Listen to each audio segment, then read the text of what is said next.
Hello guys, कैसे हैं आप सब। आई होप आप सब पॉजिटिव फील कर रहे होंगे, पॉजिटिव सोच रहे होंगे। मैं हूं खुशबू चौधरी, आपकी टैरो रीडर एंड गाइड। कैसे हो आप सब। और आज मैं करने जा रही हूँ थर्ड पार्टी वर्सेस यू की रीडिंग, यानी कि आपके पार्टनर थर्ड पार्टी के लिए क्या सोच रहे हैं इस वक्त और आपके लिए क्या सोच रहे हैं इस वक्त। ये एक डिटेल रीडिंग होने वाली है, ठीक है। तो वीडियो को एंड तक ज़रूर देखें और अगर रेजोनेट करती है तो इस कमेंट बॉक्स में कमेंट करना बिल्कुल भी ना भूलें। अगर अब तक आपने मेरे चैनल को सब्सक्राइब नहीं किया तो सब्सक्राइब कर लें और अगर रीडिंग पसंद आई तो लाइक करना बिल्कुल भी ना भूलें, ओके। और रीडिंग स्टार्ट करने से एक बार बता दूं कि कलेक्टिव रीडिंग है, हो सकता है आपके साथ रेजोनेट करे, हो सकता है ना भी करे। ज़बरदस्ती इसको अपने सिचुएशन के साथ फिट इन करने की कोशिश ना करें, ठीक है। जेंडर बेस्ड रीडिंग नहीं है, थी एंड था पे फोकस ना करें। मैं लड़की हूं तो मुझे लड़कों को रेफर करने में ज़्यादा आसानी होती है, ठीक है। तो सबसे पहले मैं देखूंगी कि थर्ड पार्टी को लेकर आपके पार्टनर की करंट फीलिंग्स क्या है। थर्ड पार्टी को लेकर आपके पार्टनर की करंट फीलिंग्स क्या है। थर्ड पार्टी को लेकर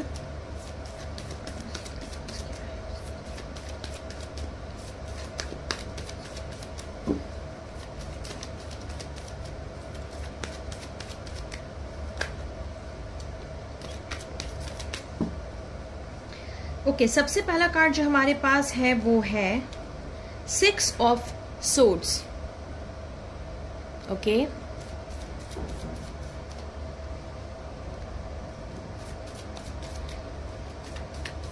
नेक्स्ट कार्ड जो हमारे पास है वो है the devil, okay.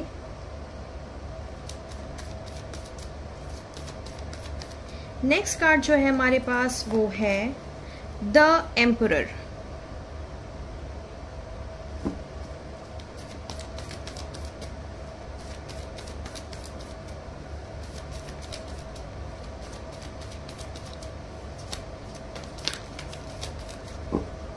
Next card जो है हमारे पास वो है 4 of swords, okay. Next card है पेज ऑफ पेंटिकल्स,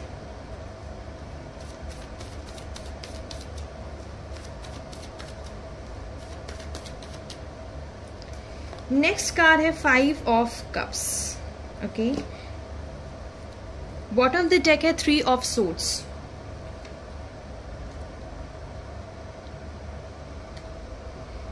अब मैं देखूंगी कि आपके पार्टनर आपके लिए करंटली क्या फील कर रहे हैं।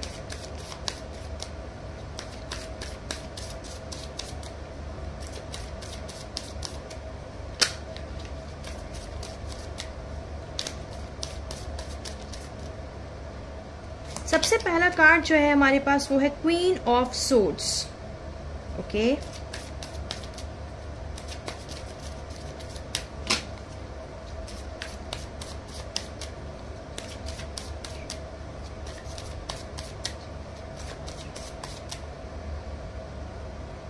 नेक्स्ट कार्ड जो है वो है 4 ऑफ वॉन्ड्स।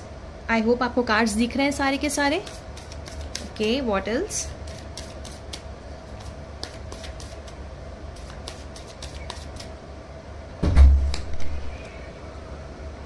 यहां है 3 ऑफ पेंटिकल्स का कार्ड,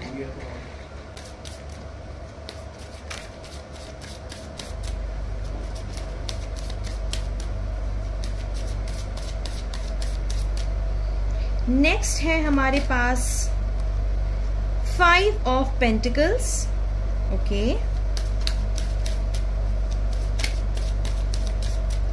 नेक्स्ट जो हमारे पास कार्ड है वो है पेज ऑफ सोर्ड्स,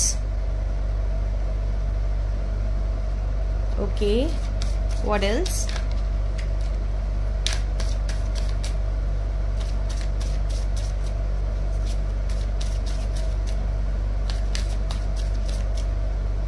नेक्स्ट है हमारे पास दी एम्प्रेस का कार्ड, ठीक है, okay. Bottom of the deck है हमारे पास 6 ऑफ सोर्ड्स, ठीक है। मैं यहां इसको रख देती हूं, ओके। तो मैंने थोड़ा सा कैमरा को एडजस्ट किया ताकि आपको कार्ड अच्छे से दिख सके, ठीक है। तो ये जो सेक्शन है वो थर्ड पार्टी के लिए है और ये जो सेक्शन है वो आपके लिए है। ओके, सबसे पहले स्टार्ट करूंगी थर्ड पार्टी के साथ में। मेजर लोगों के लिए यहाँ जो थर्ड पार्टी है वो एक कार्मिक लेसन बन के आई है आपके पार्टनर्स के लिए। ठीक है, कार्मिक लेसन है, कार्मिक रिलेशन है, कार्मिक कॉन्ट्रैक्ट हो सकता है, कर्मा पे बैक का लेसन बन के आई है आपके पार्टनर के लिए। ठीक है, क्यों डेविल कार्ड को मैंने रिवर्स में रखा है? क्योंकि मैं इसकी एनर्जी को ग्रैब नहीं करना चाहती। ठीक है, मुझे ऐसा नजर आ रहा है कि rather than positive aspect, negative aspect बहुत हाई है इनके रिलेशनशिप में। ठीक है, एक इमोशनल फुलफिलमेंट नहीं है जो होना चाहिए। ठीक है, एक इमोशनल फुलफिलमेंट नहीं है इस रिलेशनशिप में, इमोशनली सेटिस्फाइड नहीं है आपके पार्टनर थर्ड पार्टी से। ठीक है, एक कम्युनिकेशन का जो फ्लो होता है, एक अंडरस्टैंडिंग जो होती है, वो कहीं ना कहीं मुझे बहुत स्ट्रांगली मिसिंग नजर आती है थर्ड पार्टी से। ठीक है, आपके पर्सन जो है ना मूव ऑन किए हैं आपसे। ठीक है, मूव ऑन, रिश्ता तोड़कर आए हैं। आपके फाइल पे आऊंगी मैं, लेकिन पहले एक जनरल बता दूं कि मूव ऑन करके आए हैं आपसे। ठीक है, इनको लगा कि किस रीजन से लगा कि थर्ड पार्टी बेटर ऑप्शन है वो मुझे नहीं पता, बट यस, कार्मिक पार्टनर्स जो होते हैं ना वो हाईली अट्रैक्टिव होते हैं। हो सकता है आपके पार्टनर जो हैं वर्क प्लेस में मिले हों इस पर्सन से। ठीक है, या कोई बिजनेस करते हो, बिजनेस कलीग हो सकती हैं। ठीक है, तो इस तरीके से मुझे ज्यादा नजर आता है। ब्यूटी से अट्रैक्ट होकर गए हैं आप थर्ड पार्टी के पास में, जो मुझे बहुत स्ट्रांगली नजर आ रहा है। इनको लगा कि आपसे ज्यादा बेटर ऑप्शन ये थर्ड पार्टी है। ठीक है, इनिशियली तो इनको बहुत अट्रैक्शन, बहुत मैग्नेटिक पुल महसूस हुआ, क्योंकि अक्सर कार्मिक पार्टनर्स में यही तो देखा जाता है, राइट? तो बहुत स्ट्रॉन्ग मैग्नेटिक पुल जो है थर्ड पार्टी की तरफ दिखा, जिस मैग्नेटिक पुल ने इनको फोर्स किया। ठीक है, फोर्स किया कि आओ मेरे पास, आओ अपने रिश्ते को तोड़ कर आओ। ठीक है, जिसके वजह से आपके पार्टनर बहुत पैसे वाले हो सकते हैं, फाइनेंशियली स्टेबल हो सकते हैं, ईगो ऑन पॉइंट है इनका।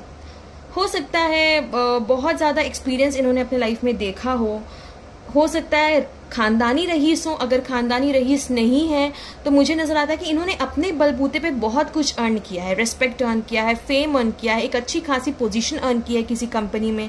ठीक है, या इनका खुद का स्टार्टअप भी हो सकता है जो इन्होंने खुद से अपने बलबूते पे खड़ा किया है।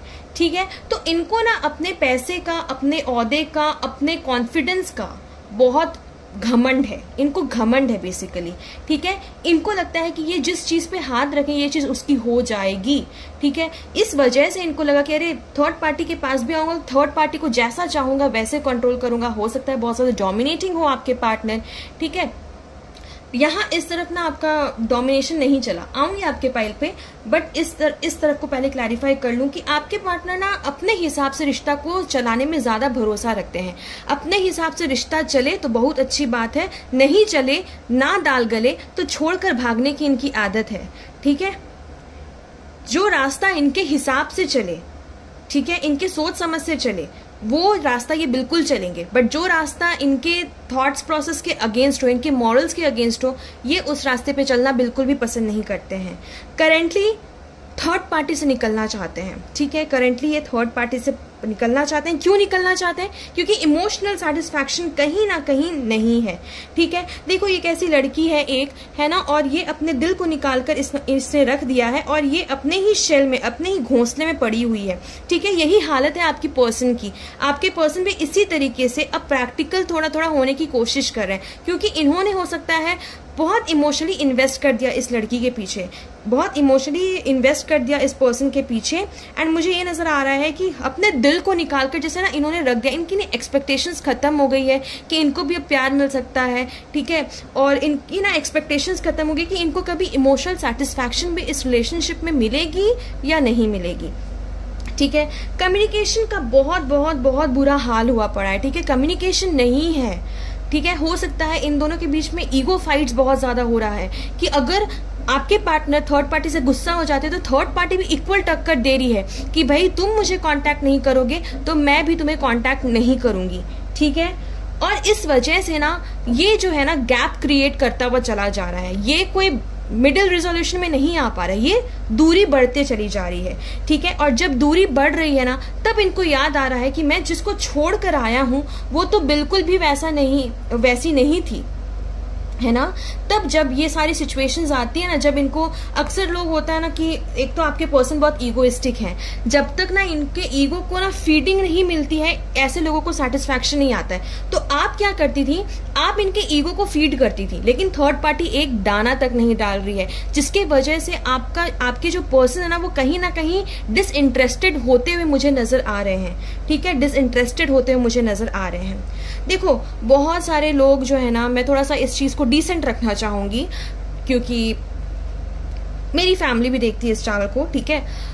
बहुत सारे लोगों का मुझे ये नजर आ रहा है कि मेजरली कोई इंटीमेट सिचुएशन हो सकता है फिजिकल अट्रैक्शन की वजह से पर्सन गए हों इस थर्ड पार्टी के साथ, खूबसूरती को देखकर गए हों। ये दो चीजें ना मुझे बहुत मेजर यहाँ नजर आ रही है। बट इसने जिस इंसान को सोना समझा था ना, वो सोना निकला ही नहीं, ठीक है, वो सोना निकला ही नहीं, और इनके साथ हो गया है धोखा। अब ये निकलना चाहते, अब इनको सब समझ आ गया है कि थर्ड पार्टी असल में है क्या, ये निकलना चाहते हैं। बट कार्मिक सिचुएशन में से निकलना ना बहुत मुश्किल होता है। क्यों? क्योंकि एक साइकिल होता है, ठीक है, एक साइकिल होता है। मान लो 180 दिन का आपका कार्मिक कॉन्ट्रैक्ट है, ईश्वर ने लिख दिया है कि तुम इस इंसान के साथ 180 दिन रहोगे, ठीक है। जब भगवान ने लिख दिया कि 180 दिन आप इस पर्सन के साथ में रहोगे, तो अभी इनका 90 दिन 90th डे चल रहा है, ठीक है। ये तब तक उस रिश्ते से नहीं निकल पाएंगे जब तक कि और 90 डेज क्रॉस नहीं हो जाते हैं, ठीक है। यानी कि इनके चाहने ना चाहने से ये इस रिश्ते से निकल नहीं पाएंगे। जब तक ये एक कार्मिक लेसन सीख नहीं लेते हैं, तब तक ये इस रिश्ते से नहीं निकल पाएंगे, ठीक है। जब तक ये खुद अपने लेसन्स को लर्न नहीं कर लेते हैं, उनसे कुछ सीख नहीं अर्जित कर सकते हैं, तब तक ये इस रिश्ते से निकलते हुए मुझे कहीं भी नजर नहीं आते हैं। अभी इनकी सिचुएशन देखो इस तरीके से है, 3 ऑफ सोर्ड्स, ठीक है, बिल्कुल टूट कर बिखर चुके हैं। दिल तो भाई छलनी हो चुकी है, हर तरीके से टूटा हुआ है, हर तरीके से टूटा हुआ है। यही हार्ट ब्रेक इन्होंने आपको दिया था। तो कहीं ना कहीं थर्ड पार्टी का आना आपके लिए एक अच्छा रोल प्ले कर रहा है। क्योंकि जिस इंसान ने आपके प्यार को नजरअंदाज किया, आज उसी के प्यार को नजरअंदाज किया जा रहा है। तो ये एक कर्मा है जो आपके पार्टनर को ना कहीं आपके वर्थ को समझने के लिए हेल्प आउट कर रहा है, ठीक है। तो इसको ना आप थर्ड पार्टी को बेन मत समझो, बल्कि मैं कहूंगी कि आप बून समझो इनको, ठीक है। कि ये लड़की अगर आपकी जिंदगी में, आपके पार्टनर की जिंदगी में आई है, तो इस इंसान को रियलाइज हो रहा है कि प्यार क्या होता है, इमोशंस क्या होता है, ठीक है। इसको बहुत ज्यादा समझने की जरूरत है, क्योंकि इसका दिल भी अब उसी तरीके से टूट रहा है, ठीक है। ये भी बिखर रहा है, ये भी अकेले में रोता है कि इसने क्या गलती कर दी, ठीक है। रिग्रेट, गिल्ट मुझे नजर आता है इनको रह रहकर। थर्ड पार्टी आसपास होती भी है ना, तो वो इमोशनल सेटिस्फैक्शन नहीं है, इनको बार बार आपकी यादें आती हैं, ठीक है। इनको लगता है कि मैंने इस इंसान को क्या सोचा था और ये इंसान क्या निकली है, ठीक है। तो ये सारे सिचुएशंस मुझे होते हुए यहाँ पे नजर आ रहे हैं, ठीक है। अब मैं बात करूंगी कि थर्ड पार्टी के अलावा जो सीन में है, जो कि है आपके लिए आपके पार्टनर क्या सोचते हैं। हो सकता है बहुत सारे लोग जो मेरे व्यूअर्स हैं वो डाइवोर्सी हैं, हो सकता है, ठीक है। हर किसी के लिए रेजोनेट नहीं करेगा। बहुत सारे लोग यहाँ मुझे डाइवोर्सी नजर आते हैं। बहुत सारे लोग मुझे यहाँ पे ऐसे भी नजर आ रहे हैं जिनके लाइफ में ना बहुत हार्श लेसन्स डिवाइन ने आपको सिखाए हैं, ठीक है। बहुत हार्श लेसन्स आपने सीखे हैं। और मुझे ये नजर आ रहा है कि शादी तक बात चल गई थी, शादी तक बात चल गई थी। मैं ये नहीं कर रही हूँ कि हर किसी के पेरेंट्स ही इन्वॉल्व हो गए हो शादी, नहीं। ये एक ऐसा वादा भी हो सकता है जो एक दूसरे को आप दोनों ने किया होगा कि हम शादी करेंगे, ठीक है। शादी के सपने आपको दिखाए गए हैं, ठीक है। एक ऐसी दोस्ती, एक ऐसा रिलेशनशिप की नींव आप दोनों ने रखी कि अब आपको विश्वास होने लग गया कि नहीं, ये लड़का रहेगा, ये लड़का रहेगा और ये लड़का कहीं जा ही नहीं सकता है। क्यों आपने विश्वास करा? आपने अपने एक्सपीरियंस से इनको तोला है, ठीक है। आपने अपने एक्सपीरियंस से इनको समझा है। लेकिन इस बार इस इंसान ने आपको मात दे दी, आपके एक्सपीरियंस को मात दे दी। आप बहुत हद तक मुझे लग रहा है कि आपको ना लाइफ में आपने बहुत सफरिंग्स देखे हैं। उस सफरिंग के बाद एक होता है ना, एक अंधेरे के बाद का जो उजाला होता है वो आपका पार्टनर आपकी जिंदगी में बनकर आया था। ठीक है, ये अबंडेंस आपको लग रहा था कि इसके आने से मेरी दुनिया हरी भरी हो जाएगी। ठीक है, ये बंदा मेरी जिंदगी में आएगा तो भाई मेरी जिंदगी तो भाई आबाद हो जाएगी। लेकिन आबाद होने के बजाय आपकी जिंदगी हो गई और ज्यादा बर्बाद। क्यों? क्योंकि थर्ड पार्टी सिचुएशन बहुत बहुत बहुत स्ट्रांगली मुझे नजर आता है। ठीक है, हो सकता है आपके पर्सन बहुत ज्यादा मनी माइंडेड है और शुरुआती तौर से ही आपके रिश्ते में ना थर्ड पार्टी इन्वॉल्वमेंट रही है। ये हो सकते हैं फ्रेंड्स, हो सकते हैं, नॉट नेसेसरी कोई रोमांटिक थर्ड पार्टी, या हो सकती है बहुत लोगों की पार्टनर जो ना प्लेफुल एनर्जी में है, फ्लर्टिशियस हैं, हर रैंडम लड़कियों से बात करते हैं, हर रैंडम लड़कियों के साथ फ्लर्ट करते हैं। ठीक है, या हो सकता है मनी माइंडेड बहुत ज्यादा है, हो सकता है कि फ्रेंड्स का इन्वॉल्वमेंट, फैमिली मेंबर्स का इन्वॉल्वमेंट काफी ज्यादा हो सकता है आप दोनों के बीच में, जो कहीं ना कहीं डिफरेंसेस क्रिएट करती चली गई आप दोनों के बीच में। ठीक है, आपके पार्टनर ने हमेशा आपको इस सिचुएशन में, जब जब थर्ड पार्टी सिचुएशन आई है तब तक आपको ही मिसअंडरस्टैंड किया। ऐसी बात नहीं है कि अगर फ्रेंड और आप में इनको चुनना पड़े तो ये आपको ही चुन लेंगे, नहीं, ये अपने फ्रेंड्स को ज्यादा प्रायोरिटी देंगे। शायद आपने एक टाइम पे ना अपने प्रायोरिटी, आप इसके किस प्रायोरिटी लिस्ट में किस लेवल पे नंबर्ड हो वो भी शायद आपने, होता है ना कि आपको समझ नहीं आया, आपको समझ नहीं आया कि आप इनके प्रायोरिटी लिस्ट में किस नंबर पे हो। आपको लगा अरे भाई इसको तो रोड का भिखारी भी मुझसे ज्यादा इंपॉर्टेंट नजर आता है, लेकिन इसको तो मैं ही इंपॉर्टेंट नजर नहीं आती हूँ। ये बंदा मेरी वर्थ कब समझेगा? ठीक है, आपने इस रिलेशनशिप में बहुत एफर्ट्स लगाए हैं, बहुत, इस इंसान को हमेशा पनाह दी है आपने इनको समझने की पूरी पूरी कोशिश की है, पूरा पूरा प्यार दिया है, खुद को भूल कर आपने इस इंसान को प्यार दिया है। ठीक है, खुद को भूल कर, बिल्कुल एक माँ की तरह आपने इनको प्यार दिया है। ठीक है, मुझे बहुत स्ट्रांगली नजर आ रहा है कि अब जो आपके पार्टनर है ना, इनको नजर आ रहा है कि भाई ये लड़की मेरे लिए सही थी, मुझे इसी से शादी करना चाहिए था, लेकिन मैंने क्या किया, मैं तो भाई चला आया थर्ड पार्टी के पास। अब थर्ड पार्टी की तरफ तो मेरी दाल गल नहीं रही है, अब इनको याद आ रही है आपकी, तो अब ये सोच रहे हैं कि भाई मुझे शादी इसी से कर लेनी चाहिए थी। ठीक है, मुझे इसके पास वापस जाना चाहिए था, बट मैं अब तो इसी सिचुएशन में फंस चुका, इसको भी धोखा दे दिया है मैंने और यहाँ भी दाल नहीं गल रही है, मैं जाऊं तो जाऊं कहाँ? ठीक है, बहुत स्ट्रांगली मुझे नजर आ रहा है कि थर्ड पार्टी भी इनको कहीं ना कहीं धोखा देगी, थर्ड पार्टी भी इनको छोड़कर जाएगी। ठीक है, इनको छोड़कर फॉर श्योर जाएगी। ठीक है, जो सिचुएशन इन्होंने आपके साथ बिल्ड करा था, जितना हार्ट ब्रेक इन्होंने आपको दिखाया है, जितने बुरे दिन, जितनी बुरी सफरिंग इन्होंने आपको दी है, वो सारी सफरिंग इनको थर्ड पार्टी के रिश्ते के साथ में मिलेगी। ठीक है, बिल्कुल मिलेगी। और मुझे यहाँ भी नजर आ रहा है जब इनको वो धोखा मिलेगा ना, तब धीरे धीरे धीरे धीरे धीरे ये हिम्मत जुटाएंगे। मैं ये नहीं कह रही हूँ कि आज ब्रेकअप होगा तो कल आपको कांटेक्ट करेंगे, नहीं, बिल्कुल नहीं, ऐसा कभी नहीं होता है। हर चीज ना एक प्रोसेस है, एक टाइम लिमिट स्पेसिफाइड रहता है कि हाँ इतने दिन में मैं मूव ऑन कर जाऊंगी। ये हम स्पेसिफाई नहीं करते बीइंग अ ह्यूमन, ये डिवाइन स्पेसिफाई करता है, क्योंकि हमारे स्टोरी का जो कंपोजर है ना वो ऊपर वाला है। ठीक है, तो उनको बहुत अच्छे से पता रहता है कि ये बंदा कब तक कितना झेल पाएगा। ठीक है, तो देखो कहीं ना कहीं मुझे नजर आता है कि थर्ड पार्टी जो है ना बिल्कुल आपके पर्सन को चीट करेगी, छोड़कर जाएगी। ठीक है, जब छोड़कर जाएगी तब इनको लगेगा कि नहीं, अब मुझे जो है ना वापस उसके पास जाना चाहिए, हर गलती की माफी मांगनी चाहिए, उससे बात करना चाहिए, उसे समझाना चाहिए, हार्ट टू हार्ट कॉन्वर्सेशन करना चाहिए। ठीक है, हो सकता है थर्ड पार्टी जाए तो कुछ समय ये जरूर लेंगे। ठीक है, कुछ समय ये जरूर लेंगे, हील्ड होकर आएंगे आपके पास में। ठीक है, और कम्युनिकेट करेंगे। ठीक है, बहुत मेच्योर कम्युनिकेशन आप दोनों के बीच में हो सकती है, बहुत मेच्योर कम्युनिकेशन आप दोनों के बीच में हो सकती है। ठीक है, तो मुझे यहाँ नजर आ रहा है कि जब ये कम्युनिकेशन होगी ना, इसका जो रिजल्ट होगा आपकी लाइफ में, आपके रिलेशनशिप में, वो मुझे ये नजर आ रहा है कि न्यू बिगनिंग होगी, दोबारा से रिश्ता जो है ना ग्रो करेगा, दोबारा से ये रिश्ता ग्रो करेगा और इस बार रिलेशनशिप का कमान आपके हाथ में रहेगा।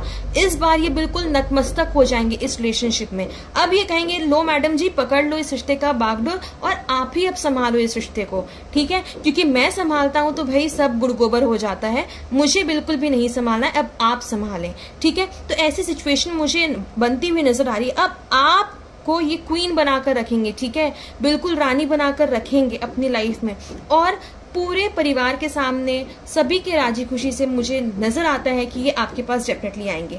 पास में छोड़कर गए थे, लेकिन अब जो है ना, अब देखो यहाँ पे भी 5 ऑफ पेंटिकल्स की एनर्जी आ गई है, ठीक है। रिग्रेट है, कहीं ना कहीं रिग्रेट है फॉर श्योर, ठीक है। ये आपके तरफ ना ज्यादा ध्यान देते हुए मुझे नजर आते हैं, बट जिस रिश्ते से ये भागे थे ना, उसी रिश्ते में ये वापस आएंगे, ठीक है। एक समय था जब इनको आपकी पड़ी नहीं थी, इनको आपकी परवाह नहीं थी कि आप जिए या मरे, लेकिन अब धीरे धीरे इनको डिवाइन रियलाइज कर रही है कि जैसा प्यार इस लड़की ने तुमसे किया था, वैसा प्यार तुम्हें और कोई नहीं कर सकता, ठीक है। अब लड़की ये मत कहना कि मैम आप हमेशा लड़कियों के लिए रीडिंग करती, नहीं, मैं लड़की हूं ना, इसलिए मुझे ऐसे बात करने में आसानी होती है, ठीक है। अगर मैं लड़की कह रही हूँ तो तुम लोग लड़का समझ लेना, लड़का हो जो भी अपने हिसाब से एडजस्ट कर लेना जेंडर को, ठीक है। जेंडर बेस्ड रीडिंग नहीं है, इसलिए मैं शुरुआत में ही कह देती हूँ आप लोग को, लेकिन अगर आप लोग स्किप कर देते हो उस पोर्शन को, इसलिए मैं समझा दे रही हूँ यहाँ पे। जिस रिश्ते से ये भागे थे उसी रिश्ते पर वापस आएंगे ये, ठीक है। ये समय लग सकता है, जरा सा समय लग जाएगा इनको समझने में इन चीजों को, ठीक है। हर चीज हमारे हिसाब से हो ये जरूरी नहीं होता है, हर चीज हमारे हिसाब से हो ये जरूरी नहीं होता है। मुझे 9 महीने से लेकर 15 महीने तक का टाइम फ्रेम नजर आता है, ठीक है। 9 महीने से लेकर के 15 महीने का टाइम फ्रेम, जब चीजें आप दोनों के बीच में धीरे धीरे धीरे धीरे फिर से ग्रो करना स्टार्ट करेंगी, ठीक है। तो ये करंटली आपके लिए फील कर रहे हैं आपके पार्टनर। अभी मैं देखूंगी कि क्या एंजल गाइडेंस है आपके लिए, आपको अभी इस सिचुएशन में क्या करने की जरूरत है, ठीक है। ओके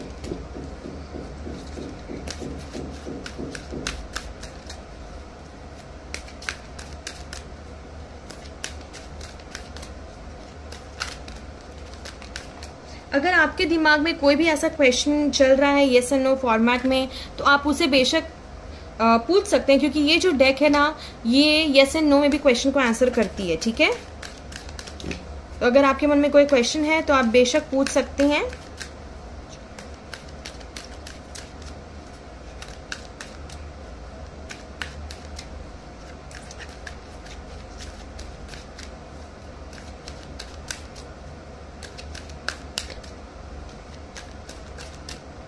सबसे पहला कार्ड जो हमारे पास है वो है फॉरगिवनेस, ठीक है। नेक्स्ट कार्ड जो हमारे पास है वो है गेट मोर इंफॉर्मेशन, है ना। व्हाट एल्स, एक और कार्ड मैं पुल आउट करूंगी। नेक्स्ट है रिमेन पॉजिटिव। देखो एक तो ये है ना कि कभी कभी ना, देखो आपको लाइफ ने बहुत सफरिंग्स दिखा है, अग्रीड, इसको मैं डिनाई नहीं कर रही हूँ, बट कभी कभी क्या है ना कि हमें ना अपने उस जो एक शेल में हम चल जाते ना कि अब हमें कोई हर्ट नहीं कर सकता, अब हम उस इंसान को मौका ही नहीं देंगे, तो ना कभी कभी खुद को भी माफ करने की जरूरत है, ठीक है।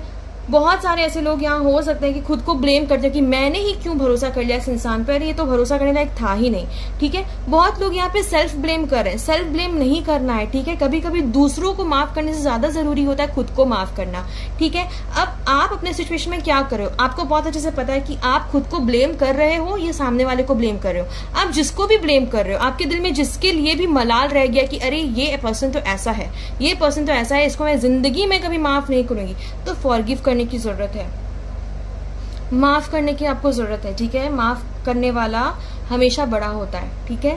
तो इनको माफ करो, और जब ये आपके पास आए ना तो इनको ना बिल्कुल सीने से मत लगा लेना, ठीक है। इनको ना, इनके लिए भी थोड़ा ना टफ बनाना है आप लोगों को, बिल्कुल ना इसके लिए केक वॉक नहीं रखना है, इसके बारे में हर कुछ इन्फॉर्मेशन निकालना कि ये थर्ड पार्टी के साथ में कांटेक्ट में है भी या नहीं है, ठीक है। बिल्कुल ये आ गया आपके दरवाजे पर, तो दरवाजे पर खड़े मत रहना कि आज तो आएगा ही ये बंदा, बिल्कुल ये हरकत मत करना। इनको रियलाइजेशन होनी चाहिए कि you are not an easy person, ठीक है।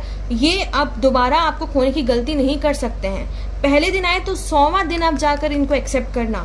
First day first come first serve, first day first show मत एक्सेप्ट कर लेना, ठीक है। आपको मैं पहले ही बता दी हूँ, make it a tough task for him, ठीक है। Don't be too easy going. और एक तो ये है कि आपको थोड़ी सी ना पॉजिटिव रहने की जरूरत है। आई नो लाइफ ने आपको बहुत सारे सिनेरियोज दिखाए हैं अपनी लाइफ में, बट थोड़ा सा पॉजिटिव रहो, ठीक है। यही कह सकती हूँ, अफर्मेशंस करो अपने लिए, अपने वेलबींग के लिए, अपनी खुशियों के लिए, ठीक है। अगर ये पर्सन आपके खुशी के लायक होगा, अगर ये पर्सन केपेबल होगा कि आपको खुश कर सके, आपकी जिंदगी में खुशियां भर सके, तो डेफिनेटली ये बंदा भगवान आपकी जिंदगी में जरूर भेजेगा। और अगर ये बंदा डिजर्विंग नहीं है, ठीक है, क्योंकि हर रीडिंग हर किसी के साथ तो रेजोनेट होगी नहीं, अगर ये बंदा डिजर्विंग नहीं है तो फॉर श्योर ये जो बंदा है ना आपकी जिंदगी से निकल कर चला जाएगा। आपको अपनी खुशियों को मैनिफेस्ट करना है। You have to manifest a person जो आपको रेस्पेक्ट कर सके, जो आपको प्यार कर सके। पॉजिटिव एफर्मेशंस करने और पॉजिटिव रहना है। आपको डिवाइन पे ट्रस्ट करना है कि डिवाइन अच्छा ही इंसान मेरी जिंदगी में भेजेगा, ठीक है। अगर ये बंदा सूटेबल रहेगा और डिवाइन को लगेगा कि नहीं ये बंदा काफी हद तक सुधर चुका है और अब ये दोबारा हिस्ट्री रिपीट नहीं करेगा, तो डेफिनेटली डिवाइन इसको आपके पास भेजेंगे। Otherwise he has got a better plans, ठीक है। इसी के साथ एंड करूंगी इस सेशन को। अगर रीडिंग पसंद आई हो तो please don't forget to like, share, subscribe to my YouTube channel and comment down below about your experience and reviews regarding this reading. I'll be seeing you in the next reading. Till then, Jai Shri Krishna.